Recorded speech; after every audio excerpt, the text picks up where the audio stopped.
Gus, gimana menanggapi ini sekarang lagi viral dan banyak dibicarakan tentang Virgon, Gus, yang katanya terjadi perselingkuhan.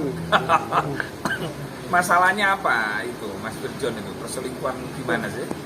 Jadi perselingkuhan, katanya Virgon itu melakukan perselingkuhan dengan salah satu, mungkin bisa dikatakan teman ya, teman dia. Terus istrinya itu langsung membuat pernyataan dan sampai saat ini disomasi oleh si yang mengatakan karena nggak ada bukti, nggak ada apa, kok tiba-tiba menyangkakan hal seperti itu. Gimana? Iya, jadi inilah ujian hidup kawan-kawan artis. Ya kalau saya sih untuk masalah pribadi masing-masing, ya saya silahkan untuk melakukan, ya itu lagi, somasi itu kan berarti berbicara masalah hukum. Nah istrinya mungkin saking gak kuatnya mau curhat kemana ini, akhirnya membuka aib ini ke medsos. Nah, besar harapan saya mudah-mudahan ini bisa terselesaikan lah. Yang paling penting adalah dalam rumah tangga itu ingatlah kebaikannya. Yes, teman-teman yang sudah berumah tangga, ingatlah kebaikannya. Saya pun juga mengalami hal sama ya, namanya dunia digital. Ujian kita ini kan sangat dekat. Apa ujian itu? HP. Kadang-kadang tiba-tiba muncul WA masuk, gambar perempuan cantik, akhirnya kita WA-an kan gitu kan. Nah, yang perlu diambil hikmahnya, saya tidak ingin masuk ke ranahnya Virgon dan istrinya, tetapi pesan saya kepada Mas Virgon untuk agar supaya ketika sampai istri, kenapa kok sampai ini membuka, yang katanya teman-teman ada bukti transfer misalnya, itu mungkin saking nggak kuatnya seorang perempuan, gitu loh. Nah, solusinya gimana? Jangan terbawa emosi dulu, jangan nuruti jenang kepanasan, kata orang Jawa itu.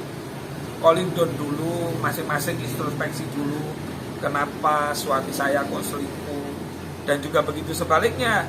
Kenapa istri saya kok sampai membuka aib ini? Padahal di agama kadang-kadang kita ini kan menuntut kepada pasangan kita ketika kita salah, "Bu ya jangan dibuka aib itu." Nah ini untuk supaya menjadi pembenar langkahnya. Maka pesan saya kepada teman-teman artis, siapapun artis termasuk diri saya sendiri, ingatlah sisi baiknya. Bagaimana perjuangan Mas Virgon dulu dengan Mbak siapa? Mbak Inara ketika ingin mendapatkan cintanya terus sampai berumah tangga, pasti ada hal-hal yang baik, pasti ada hal-hal yang positif di Virgonnya atau positif di Inarahnya.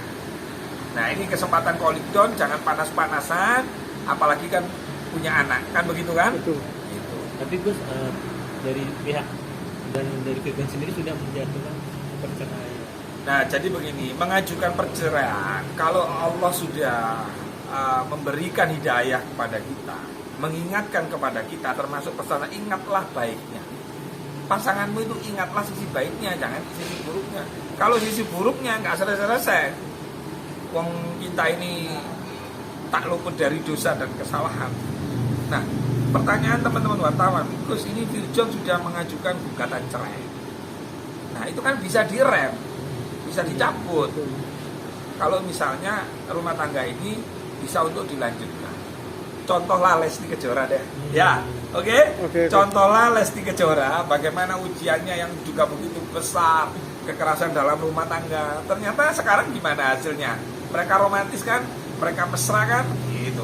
Yang nggak tahu lagi kalau ternyata sampai ini Mas ini memang sudah yakin dengan yang katanya dituduhkan selingkuhnya atau apa, nggak tahu lagi, wallahu alam ya. Kita nggak menuduh karena saya sebenarnya malas ya untuk mencampuri urusan rumah tangga, tetapi ini dalam bentuk sebagai bentuk edukasi, sebagai bentuk rasa kemanusiaan, kalau bisa dipertahankan. Gue sendiri mengenal sosok Inara kan, istri dari.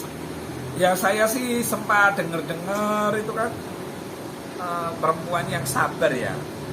Apalagi kalau sudah diselingkuhi, terus kemudian kalau memang itu diselingkuhi ya, kita praduga tidak bersalah.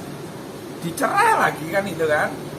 Itu makanya ya saya hanya bisa berdoa mudah-mudahan yang perempuan yang masuk di dalam masalah ini agar supaya tidak mau dituduh pelakor, maka ketika pasangan itu punya orang yang laki-laki ini misalnya punya keluarga, maka sebaiknya semuanya deh untuk menjaga agar supaya netizen atau masyarakat tidak menuduh sebagai pelakor misalnya kan seperti itu. Terus hukum dalam Islam kalau seorang istri mengumbar atau aib dari suami, seperti apa sih? Dan juga hukumnya suami yang ibaratnya. Makanya kita lihat permasalahannya. Kadang-kadang mungkin itu karena saking tidak kuat gitu loh. Saya ini harus bertumpu kepada siapa? Kepada Tuhan, berdoa mungkin tiap malam kok saya gak bisa gitu loh. Gimana saya harus menegur suami saya ini agar kembali kepada jalan yang benar. Nah coba bayangkan ya, kalau saya umpama Mas Virgon deh, ketahuan tuh istrinya mentransfer, yang katanya mentransfer terus ada begini, pasti sakit kan.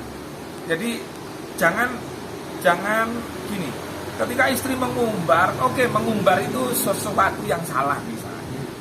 Cuma sebagai seorang suami, kenapa ya istri saya kok sampai begitu? Oh mungkin karena saking mangkalnya, saking gak kuatnya, saking ingin mempertahankan rumah tangganya, kan itu gitu loh. Jadi ya itu solusinya ya calling down, ingat di saat pacaran, di saat untuk meraih cinta itu susahnya seperti apa, perjalanannya seperti apa sampai bisa melahirkan, sampai tumbuh anak. Nah ingat itunya aja. Karena kalau ingat itunya, saya yakin ketika mau tidur itu akan ada tetesan air mata, ya Allah, kan itu. Ya, wong dulu mesra kok. Saya pernah tahu waktu di Kalibata itu papasan sama. Harapan saya kalau bisa dipertahankan ya dipertahankan. Kalau memang tidak bisa, mau apa lagi? Karena contoh-contoh perpisahan ya juga banyak. Habis berpisah ternyata sama baiknya. Bisa saja habis berpisah yang satu nasibnya jelek, yang satu baik, bisa saja seperti itu. Itulah hidup. Yang penting jangan pernah lelah untuk terus berbuat baik. Salah satu berbuat baik adalah mempertahankan rumah tangga yang sudah kita pilih. Terima kasih ya. Terima kasih, Gus.